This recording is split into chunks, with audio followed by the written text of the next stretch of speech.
Are you trying to make some money in GTA 5 but don't know where to start? Look no further, as we give you 10 ways to make money online in GTA 5. 1.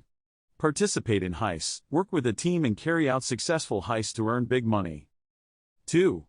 Complete missions. Complete missions given by various characters in the game to earn money and unlock new opportunities. 3. Invest in the stock market. Buy low, sell high and get rich through investing in the game's stock market. 4.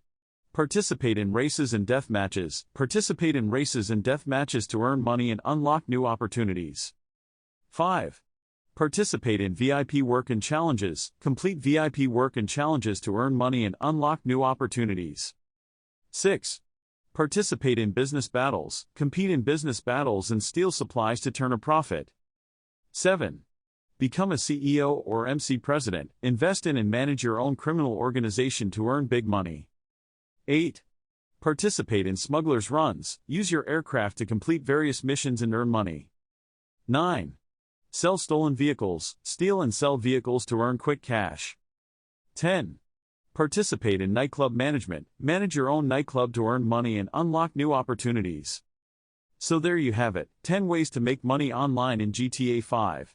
Don't forget to subscribe to our channel for more gaming tips and tricks. Thanks for watching.